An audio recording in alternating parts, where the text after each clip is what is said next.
Hey guys, it's Justin Ledford, and welcome to the Real Construction Owners Podcast. Today we have a special guest, Charles Kao, and we're going to be discussing how you can start using your profits to build out and own a successful self-storage business. If you're a contractor and or an investor, you're going to want to hear these investing strategies. This is brought to you by Federal Construction University, which is our course for contractors and entrepreneurs, teaching you exactly how to build wealth by completing government contracts all over America, or even in your backyard. You're going to be given unlimited access to all my programs, series, my high-end mastermind calls, and classes that I've personally invested over $100,000 in. If you're a fan of completing highly profitable construction jobs, then you'll truly enjoy my program and the section where I teach you how to find the most lucrative deals and how to find the best contractors. So you definitely want to stay tuned. If you're interested in going through a 6-day free training, I'll drop that link below. I also have a brand new book called Federal Construction Contract Simplified that's over 90% off, trying a crazy marketing experience. That link will be below. Also, remember to hit that subscribe button. Now let's dive into our interview with our guest. Welcome to the Real Construction Owners Podcast, where we interview real construction owners doing big things to help you go from being a stressed out operator to a thriving owner. Today, we have a special guest, Charles Kao, owner of Twin Oaks Capital. This guy is crushing it in the self-storage realm. He's managed over 3.5 million square feet of self-storage units. He also owns over 300,000 square feet of self-storage units themselves. Today, if you want to learn how to invest and get into self-storage units, you're definitely not going to want to miss this. So stay tuned. What's up, Charles? How you doing today, brother? I'm doing all right. Thanks for having me. Man, I am just fascinated with your story. We're both Go Abundance brothers. And before we dive into the meats and potatoes of all this, people always want to like to know the story. How did one come to be the success that they are today? What were you doing before this, before you became a self-storage, expert and have all these properties? What were you doing back then? Yeah, so the gist of how I got into kind of the building construction side of real estate initially was my dad was an immigrant. He moved to the United States when he was 39. Did not speak English, but he found a job with a woman that spoke Mandarin, which was the language that he spoke. And he said she was her handyman. He actually had a number of handyman contractor roles and owned a variety of businesses in Taiwan, which was where we were from. And one day, one of the restaurants, the chef did not show up. And he's like, "Hey, I can cook. Let me jump on the line." And she's like, what do you know about cooking? And he was like, "I've been watching them a lot since I've been here, so just let me try it out. You have no risk because otherwise you have nobody." Yeah. So he tried out for that, and she's like, "You actually do know how to cook, but the problem is that I need you more as a maintenance guy than I need as a cook." And so my dad was like, "Well, I'll do both, and my son can help me with the maintenance, basically." So over the next 10 years, that was a free labor, every kind of law you could possibly think of, every OSHA, from, putting a flat roof on a commercial building tied to a tree when I was a chainsaw all by the age of 16. I pretty much did it all. And so Nice. to kind of conclude that portion, I was like, real estate sucks. I don't want to be lifting toilets. I want to do a nice 9-to-5 job and do all that. And then as I progressed in my lifetime, I just realized, I am not even working 9-to-5. I'm hustling for these Fortune 500 companies, making them millions of dollars. And at one point, I was doing $85 million in sales for the largest medical device company in the world. And I just realized, they're paying me like 0.001% of what I'm making for them. I'm pretty sure if I worked this hard for myself, I can make myself into a millionaire. So that's when I made that pivot back into real estate. Nice. So from there, you took some of the wealth you created, and what was one of your first successes in the real estate game? Yeah, so like a lot of people, I started out residential real estate, just doing flips houses, live-in flips. I was basically buying houses, renovating them, and then selling them in 2 years, sometimes sooner, depending on, if I could, fit in the IRS loophole or whatnot. And then we're basically making taking that money that's tax-free because we stayed in it for 2 out of the last 5 years, and then just kept funneling it over. At that same time, I was doing that too. I was also house hacking. I either had roommates or rented out a portion of my house at Airbnb. So, people say that your primary house is not an asset, but I made probably over $1.5 million on my primary home over the last, 20 years. Nice. So you basically used the wealth you created from your sales position. You bought some real estate, you fixed it up. Did you burr it, or did you just straight up sell it, take that capital and buy more? Well, at the time that I started, I was actually buying houses and credit cards because houses got down to $9,000 and $15,000, and you write a convenience check for $15,000, no interest for 12 to 18 months, rather than paying a bank like $3,000 in closing fees. I just did that, and then I would just find a way to get that paid off, and I own it free and clear after 12 or 15 months. And then after we renovated it, then I'd get like one or two roommates. And I mean, if I got two roommates paying $400 each or $500 each, I'm living in my house for free. And then that alone will pay for my place where I have it free and clear. And then eventually I would either move out or sell. And then I'd be just cash flowing like $1,000 a month, So that was kind of the motto I did for, about 3 to 5 years. And then we still did, kind of lighter living flips. And then I transitioned into more of the commercial realm because I just wanted to do fewer deals. One of my biggest focuses in my life right now is being more lifestyle focused. So while I consult on a lot of deals, I personally am only doing just, 2 to 3, large deals, 5 to, I'll say about 10 to $20 million of new construction a year is what I focus on. I do them really efficiently. I have a lot of equity in them, and that's kind of my business model today. I'm not trying to do $100, $200 million a year and have only 3% equity. I was down that route when I was with a private equity group. I'm really keeping in more of a small boutique firm, but we're still as busy as ever. I turn away probably 90% of inquiries into our to work for a company. That's incredible. So now you're out there you're acquiring older storage facilities. You're buying them. You're also acquiring just land and building them up and putting storage facilities. And walk us through your current business model. We're not really buying older facilities too much, to be honest. We're really the reason why we are building is because, you look at how much time it takes me to add on to a facility, to have the infrastructure in place. The amount of time transitioning over a facility with all these tenants that, may not have a lease, may not have emails, are used to paying my check. It's actually a lot of times easier to just start with a brand new facility, get your operations in place and lease up. That, and I'll coupled with the fact that because I build the quality facilities cheaper than anybody still, because I'm so hands-on. I have a lot of times people reaching out to me to buy the facilities the day that we get a certificate of occupancy.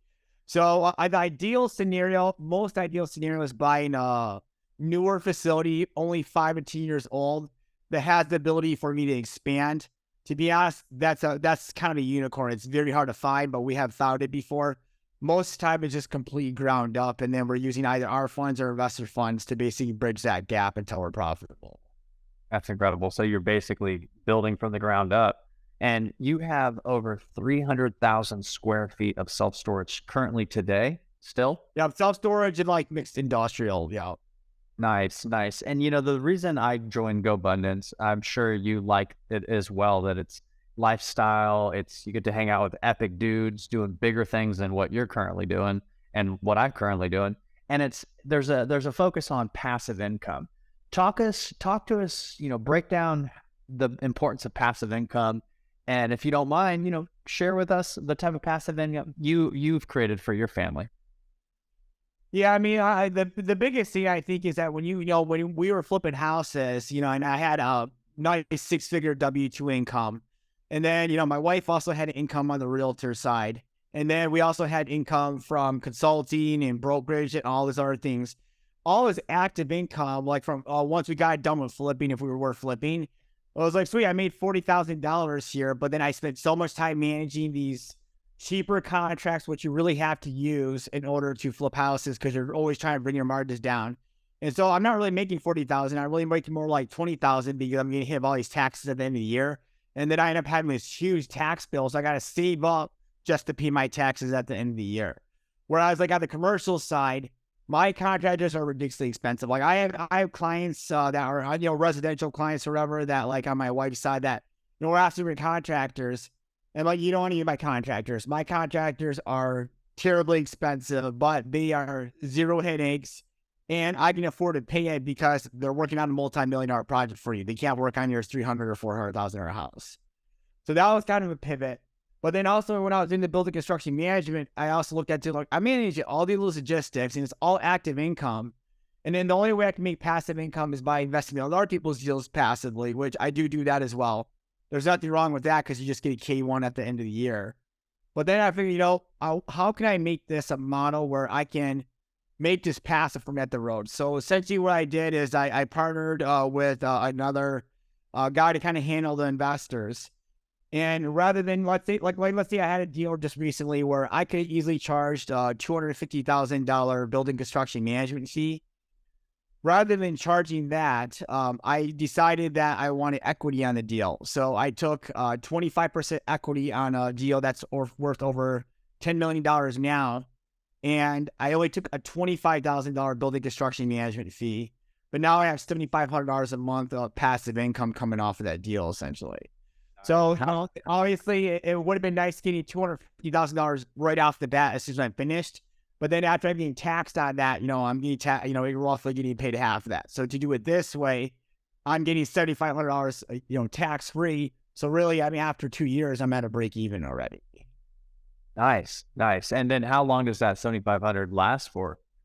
Well, if anything, it's going to go up. Hopefully, that's the beautiful thing about a new build is that I got nothing to maintain, right? Everything is new. As long as I don't got tenants crashing into garages, but also because people who pay for quality tend to take care of quality too as well. So you mentioned older facilities. One reason we got off of it is because, we had tenants that would get locked out and hey, let me try to pry my door open. And then they realize they're on camera.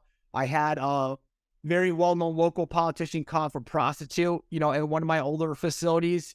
Those kind of things, they're non-existent because when people are paying for quality, generally their time is worth less. They're not going to risk getting caught by the police or getting an arrest warrant for them breaking into the facility. And so that that's the other thing about it too as well is that it's not 100% passive income. The only way you can get that is through investing passively in a syndication or stocks and bonds. But it's pretty darn close because they're very easy to manage brand new facilities that we have our own management system put in place. Because I'm not personally managing the properties, but we have in-house property management and asset management. So we are managing these facilities in-house. I'm just not the one that's handling the day-to-day. That's incredible. There's a lot of contractors out there that want to take the money that they're earning as an active income. They're hustling, they're going out there making that good money, but then they buy the dumb stuff, the boats, the cars, the watches, the vacations, all that stuff's good. But to have a better quality of life, we have to have passive income. Because if you have more money coming in every month that pays for all your bills, you can have the free time to do the things that you love. As far as a contractor who has been thinking about, man, I want to build a facility, I want to build a self-storage facility, what are some of the mistakes you see or common pitfalls that contractors fall into when it comes to the whole process of building a self-storage unit? So oddly enough, on the consulting side, my two most common clients are either doctors or actual contractors that, and it's actually probably a little bit more common as contractors because a lot of times I find that the contractors jump right in because they're like, well, I got the building construction piece. I'm a construction guy. I'm an excavator. I know an excavator. And then they get that. And then they realize they don't know anything about site planning. They don't know how to get the bank financing. They don't know how to put the pro forma together. They don't know how to operate, but they're already into it because they bought the property, jump right in. And so now they need a consultant. So I find we jump in quite a bit on those deals. The biggest thing I would say is that it's very common that you have somebody that is very good at one aspect of business. In self-storage, it's very common you have people that they know how to build the self-storage, but they don't know how to do one aspect. And it's because they've secured it in multifamily and many other asset classes. I've done the same. And then you also have people where, I've been a property management for a self-storage company. So I just need to buy a facility because I know once I turn and buy it, I can value add because I know how to run it. it's very rare you have somebody that can do all three. And so that's kind of why, like, I found that we provide value in that sense, is because I used to look at it as, it is awesome, I can do everything. Now I look at it as kind of some stupidity in there, because I learned how to do everything, but while I was trying to learn everything, I could have paid somebody else to do that and just focus on doing one thing really well versus, 50 things well. So I would think that's the one thing, is that you got to realize, like, if you're a contractor, yeah, I can do that, but there's a lot of things on the back end, because you know how to do a feasibility study. Yeah, you can build it cheap, but yes, this market needs more storage. But if everybody in the market's dirt cheap, it doesn't matter how much storage you build, because you build high, and then you can't even make the money off of it because the rates in the market don't support it. I see that happen a lot. Or I see it happen too, where people just build stuff and then you have no idea about unit mixes, or they don't know like how to be like a really common thing is I see people put boat storage in, and then I'm like, I go out to site and I'm like, you got 30-foot driveways and you got 30-foot units. How are these people gonna get these boats in there? I'm like, well, what do you mean? I'm like, well, if I got a 25-foot long boat, how am I gonna trailer a 25-foot long boat behind a truck that's also 20 feet long on a 30-foot driveway into a 30-foot unit? I see that happen a ton of it too as well. And so those mistakes can be $10,000 mistakes. They can be $100,000 mistakes pretty quickly. That's so true. So, I mean, it really takes a lot of insights to put together a self-storage deal. There's, like you said, the site work, there's getting the bank to finance it, there's the pro forma, there's actually, the construction schedule, getting all the subs to build the stuff. And then there's the management aspect of it, of, collecting the monthly recurring revenue from the people who are, paying to put their junk in the storage. I've always wanted to get into self-storage because people buy junk and they always want a place to store it. Is that kind of why you got into it, or is there a different reason? Well, I've invested in a lot of multi asset classes. We're actually working on potentially building assisted living facility, multifamily pod, actually kind of right now in the near future. So that's another aspect that we're looking at. The main reason why I got into self-storage actually was I was really heavy in the multifamily realm. And then what was happening is we were doing a lot of direct marketing. And then eventually I was buying deals that I'm like, this is just too small of a deal. I can't buy 8 units. I can't buy 16 units. It's just too small of a deal for us. It's not a good return on time. And then I had clients that were saying like, hey, if you have a deal that's too small for you, if you want to sell it to us, we'll do it. And so at the beginning, I was just like, yeah, sure, let's make something off of it. So I spent money marketing to these people. And then I make, just $5,000. But then as the deals got bigger, my commissions got to be $10,000, $100,000, $160,000. And then I was like, wow, this became a big business. Well, as we know, we went through one of the biggest run-ups of, real estate values in forever. So I had these clients that were buying 8 units and 10 units off of me on the brokerage side, coming back to me like, hey, I'm sitting at $300,000 equity. I want to do what you're doing. I want to buy a 40 unit. I want to buy a 25 unit.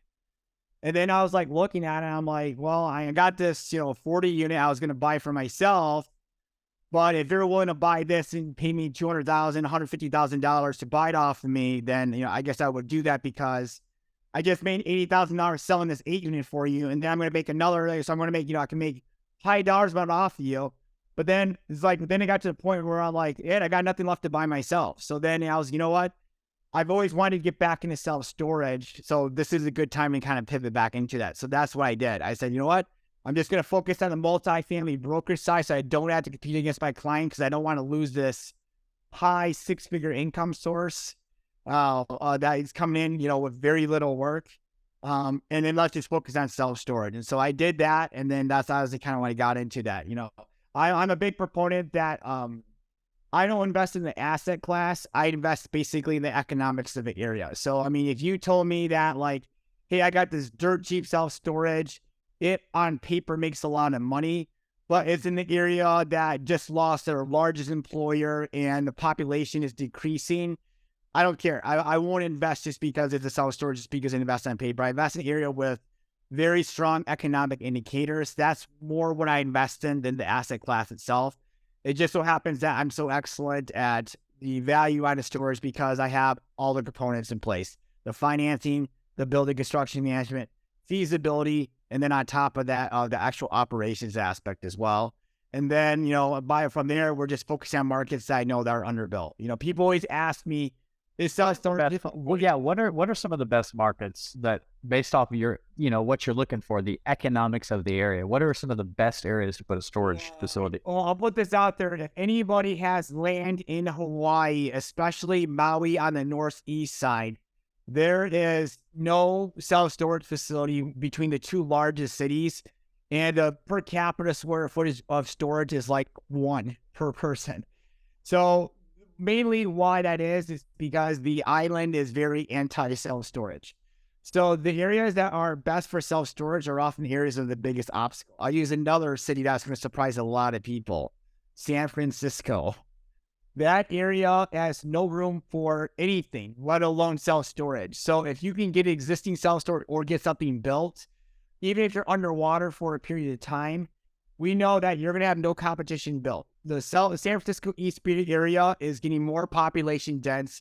You got a 7 by 7 foot miles peninsula that is going up in population, and there hasn't been a new self-storage facility, like I think in the last 3 years, even though the population has grown by, a couple 100,000. So from that aspect, you have no competition to be built. So all your demand is constantly going up, which we know what happens when demand goes up, so does price go up. So areas like, it's a rural areas where, yes, you can get land dirt cheap. You got to worry about competition. I had a self-storage facility where we did a feasibility study on the area, and we felt we could absorb 30,000 square feet. And within 2 years, one of the reasons why we sold is because there was 120,000 square feet of self-storage getting built in the area. And I just knew that, if I hold this a little bit longer, I think we can get a little bit more value, but there's also potential that they flood this market and rates are going to start dropping. And so that's why we exited. Another market that I think is a little bit more polarizing is Austin. And we do. That's where I'm from. Yeah. So Austin population growth is explosive. It's high single digits in almost everywhere, and most of the time it's double digits. So if you look at Austin right now, the per capita square footage, it is oversupplied by, I don't remember the exact number, but it's anywhere between like 0.8 and 1.2 square foot per person. Now, however, when we do our feasibility studies, we will use actually a projection of population. So we will use the 2025 projected population because we know that the 2020 population is already old when it's grown by, 30, 40,000 people. But that area, because there is a lot of land that's cheap, it is still continuing to sprawl. So that, so from that standpoint, I would say that would be a market that I'd be a little bit scarier to invest in because, we're pricing in, and this is widely accepted. You can use the 2025 population in areas that higher growth. But what if it doesn't? What if, they have a decreasing government contracts, because anytime you have that explosive growth in the area, at some point, there's going to be a cycle, right? And do we want to be building an area where we're on the high end of the cycle, potentially? We don't know if we are or not. So that would be kind of like a metric that we look at there. Yeah. What's an expensive or painful lesson that you went through in the self-storage game that you could share a story on and the lesson you learned from it? I think the biggest thing, especially on the contractor side, is that people, and the contractors do easier too as well, but getting the logistics in, as well as the early planning. I think a lot of times, building construction guys, they are used to getting plans, and then you've seen so many of them, they know how to plan basically their own. They might have built their own home, or they might have, done that. But self-storage with a new asset class, it's a whole new set of considerations on what your assumptions are. So they make assumptions that in residential or building other asset classes that they think that apply to self-storage. Like a really common example would be like the logistics on asphalt, steel, and electrical. I've seen it happen many times where people will get their all their contractors done for excavating. They're done with that quickly. They got their concrete guy, but they haven't figured out the specific sequencing on how to do stuff. Like, for example, when you put the doors up on self-storage, once you put that door and spring up, if you have not run your conduit before that, it's a massive pain. Now you're adding on quite a few hours because people got to go up on a ladder and go behind the spring to put this conduit behind it. Whereas if they do it perfectly when the buildings are up, I tell my steel guys, hey, I need you to give us a 3 to 5 day window before you start putting the doors up. So my electricians can come through, lay their conduit. My camera guys can do that. And then turn around and then, okay, now you guys come back out and finish the doors. If you do that, it's a huge, simple process. If you don't, then they might have to either lay more conduit, they might have to put it on the outside. It's going to affect basically the look of the facility. So things like that, just the timing of how to do stuff, you'd be surprised how even contractors mess up that timing. It's crazy, man. Fear, it holds people back from taking action. I remember one time, long time ago, I saw right next to my house in Houston when I lived there, there was a storage unit. It was for like 250 or maybe 300,000. It had a nice passive income. It was 97 or 8% full. And I just didn't know anything about it. So I passed on it. It was on sale for a while. And now the older I get, I'm like, man, the passive income is where it's at because that gives you the lifestyle to be able to do the things you want to do. And if somebody's listening and they're, a contractor, they got money or they got land and they want to build a self-storage unit, what would you say are some of the first steps that they need to do? And also, how do they go about getting financing? What are things that you could share insights on? Yeah, so I think the misconception a lot of contractors make is that I can build cheap, so it's going to be a great deal just because I can build cheap. And what they need to know is they need to know feasibility, and they also need to basically know what their unit mix is going to be.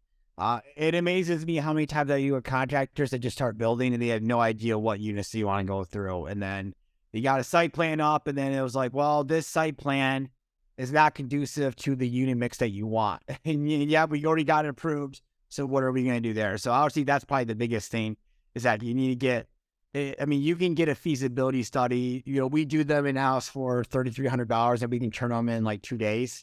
But obviously that's a very small investment. To be honest, you want to be doing that even before you get your site planner or your engineer, because you also want to give them an idea of what size buildings you want. And then the other thing would be too as well is we offer this as well is we offer a site plan unit mix where you basically discuss what units you want. So if we look at feasibility and we're like, wow, 10 by 40s, there's none of them in the market and they're getting this price per square foot, which that's the key is yes, we need them in the market, but yes, we also can get the price per square foot we need to build them too as well. People think, yes, we need them in the market, but we can't make it work because this price doesn't work. And that is also a big piece on the bank side too as well, because the bank's like, yes, you could build it cheap, but the rents in the market don't support that. And you'd be surprised how often people make that mistake. So feasibility and site planning is a relatively small investment, especially if we're looking at, a multi-million-dollar self-storage facility. So, you look at, a contractor talking about excavation costs. What's the point of basically having my excavators spend $15,000 to $50,000 to rent equipment or drop equipment on my site when we don't have a good site plan in place, or we don't even know what we're going to do as far as feasibility? Whereas you could put $6,000 up front and that could save you $50,000 or $100,000, $250,000, $300,000 down the road. I love that. And once you have your feasibility, you have your site plan, what would be something? I know that you teach this stuff and you have an offer where you actually give people the blueprint. But if somebody's just listening and they're just looking for some basic nuggets to determine if you're the expert on this, what would you say are some strategies to get the bank to say, yeah, that looks good, I'll finance that? I don't want to make it sound like I'm constantly pitching stuff, but we do offer that too as well. We actually do like a full 27-page pro forma, so that way they can do that piece as well. But outside of that, everything that we would teach you, most contractors are good at this, which can also be a fault of theirs. Like, because I have a contractor that is a very good friend of mine. We refer each other business. We share contractors like, hey, you got an excavator I need. My guy's busy, whatnot. Is that they try to do things themselves because honestly, most contractors, deal with myself included, are very good at their hands. They're very good at learning things on their own. But especially if I'm managing a multi-million-dollar building construction management company, I can't think like that anymore. I can't go on YouTube and spend hundreds of hours to learn a stat. So I will flat out say that if you don't value your time at least $100, $150 an hour, our consulting program is not a good fit for anybody. I'd be the first person to tell that. Like, if you value your time at $30 an hour, then yeah, go on YouTube, go on podcasts, go on manuals, and spend all the hours, because then that's a good return on your time to learn how to do it. Because we're going to teach you how to do everything, and you can learn on your own. I learned most of it on my own too as well, but it's just going to just matter how many hours it's going to take you to, and what's the opportunity cost of, well, shoot, I could have built a multifamily in the same amount of time I was learning self-storage. Because just like we talked about earlier, like, when I pivoted from multifamily to self-storage, my business also suffered. We took a decent 6-figure loss in income to basically focus on self-storage. I had to take a huge step back to step forward. A lot of people can't afford that. They can't afford to, like a lot of realtors fall in this trap. They're like, well, I want to become an investor, but I'm so busy as a realtor that I can't step away from that, because if I even take 10 hours off from that, I lose $100,000 in income, and that's the money I need to invest in self-storage, So obviously that would be my advice to that is that, what do you value your time at? Because that will dictate because I tell people this all the time. I don't care if I'm cheaper than anybody. I don't care if I'm more expensive. I just know what my time is worth, and I know what value I create to the people that invest in it. And if you're at $30 an hour, you're going to always be questioning, like, well, why'd you do this? Why'd you do that? I'm like, well, it's because I don't value my time at $30 an hour. And if you're a building construction guy and you're trading time for money, I think you need to make that change in your mindset before you get into self-storage. Beautifully said. Charles, owner of Twin Oaks Capital. He's done some big things, has over 300,000 square feet of self-storage and industrial location. And Charles, you have a package where people come to you and they want to get started, and they do value their time. They don't want to spend hours trying to figure out how to get into the game. And what are some of your packages, and how can somebody reach out to you? Yeah, so we don't do any a la carte. We used to do that, and then we just found that, like, people wanting to do a la carte, like, oh, I just want hour consulting here. It just turned out, it didn't work out well, because then they try to fill in the gaps, and then it was just like kind of building a Frankenstein of self-storage, where it's like, well, I didn't know this, I didn't have the full piece, so it was just giving you garbage advice. So our cheapest package is rotated on feasibility or site planning. Those are both $3,300 for roughly about 2 hours. How those essentially work is that, like, so if you get our site planning package, what we would do is we would have you go out to your site. You send me a copy of the actual parcel itself. Well, it'd be myself or one of our staff members, but a lot of times it's me, depending on the deal. And then what would happen is that we're walking the site. I'm looking over the utility easements. I'm looking over the parcel, and then I'll say something like, hey, can you go to the northeast corner of the parcel? I'm concerned that only a portion of it says it's in a floodplain, but I can see off in the distance that you have some swamp grass. That's indicative of more wetland than what you suggest a wetland plan. So then I go to that. I'm like, okay, so I'm looking at this, and on this site plan, your driveway should go here. But I actually just saw that you have a light pole where I think it should go. So then I'm telling you, like, listen, like, we're going into the weeds here. So, I mean, like, so from that standpoint, then it's like, okay, so this is kind of tentatively what I'm thinking. First, this is what I need you to do. I give people homework assignments. We're not going to do everything for you. Okay. If you want me to do it for you, sure. We'll charge you $1,500 an hour. Now, I'll pay somebody $60 an hour that can do that for you. But honestly, if you're not prepared to do some homework on your own, then we're also not a fit for you. Because if you can't make a call to the city on your own, when you're going to have to make countless calls to the city, then that's not a good fit too as well. And so, like, in that scenario, let's say, I would say, okay, well, reach out to the utility company and find out how much it's going to cost to move that utility pole, and if we can move that utility pole.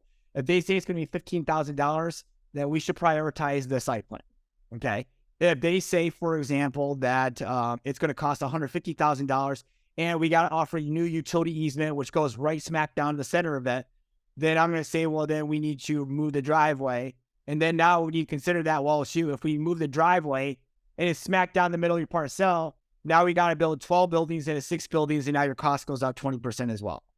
So that is basically that. So that's a a lot of information in a very short period amount of time.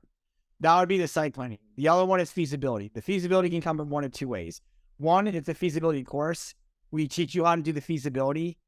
This is ideal for somebody that has some experience or that wants to buy mini facilities. But the problem with that, though, and we used to run into this too as well, is that if you do your own feasibility study and I do it, I'm a national speaker for ISS. I'm all over the web for self-storage. People who watch my videos, they know that I'm a professional. If you do the exact same one, the bank won't look at it that way. They want a third party, so you're paying for us to do a feasibility study to say, hey, this third party source concurs with what we said. Because at the beginning, what used to happen is I used to do feasibility studies, and then I'd see the other feasibility studies, and okay, good, and then slowly I'd make mine to match theirs. And it eventually got to the point where when we were doing our feasibility studies, we'd give it to these feasibility studies. They basically copied 27 pages of it, and then one page was different. They give it to us. I give it to the bank. And I'm like, hey, I used to share it with my lenders. I'm like, can we stop doing these? Because as you see, they're copying my feasibility study. And then they're also saying, coupled with the fact that I've done a lot of deals now. I planned a lot of deals. You know that I'm legit in the industry. So eventually they say, you know what, we're not going to require you to do that. So that's kind of the goal eventually for you to do that, then that would be an ideal plan. If you're looking at just one site right now, to be honest, it's better just pay for us to do one feasibility study. You won't learn how to do it off of that one, but then you'll get at least an idea of kind of what to look for if you want to do your own small study down the road. But that's kind of the differentiation between the two is, are you planning to do it a ton? Are you really wanting to learn how to do every aspect of it? And also, it also depends on bank financing because, if you don't have a lot of money in the bank, you need a feasibility study. If I got 7 figures in deposit on the bank will probably just say, well, we can use a small feasibility study because we know that you're low risk because you got 7 figures of deposits in the bank with us. So those are all things to consider. But then also, I worked in commercial lending for 5 years. I worked for the largest SBA lender in the Midwest at one point. And then I also worked for a local bank too as well. And then I also worked for one of the 3 largest commercial lending banks in the entire United States. And so from that aspect, we also provide insight on what the bank will think too as well. Because I can tell you from what a lending perspective, both private lending, both raising money from investors, and also being a commercial lender, what they're going to look for and how to position it to them too as well.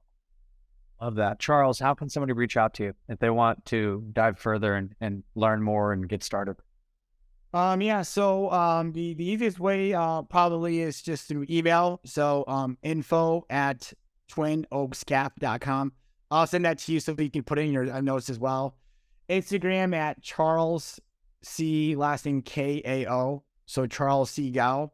And then where I think most people find most value is my YouTube channel. I'm not somebody that's trying to gear after that person that's trying to get into it. If you've done a lot of personal time into your self-storage journey and you're trying to really kind of bridge that gap, that would be probably the next best step beyond that, because we get deep into like I'll give you an example. One of the sites that we're consulting on, the way they poured their aprons was not ideal, and so I was telling him, this is what you should be done. This is how I would do it. And then he was talking with his contractor, and his contractor was like, listen, I'm not going to take advice on how to pour concrete from some noob that doesn't know what they're doing. So then I had to get on the phone. And I'm like, listen, this is my background. I know what I'm doing. And then I sit down and I chat with them about, this is how we would prefer to do it. Doing it with these 1x4s instead of what you're doing it with these, 2x8s or whatever. And then basically then the process gets done the way it should be.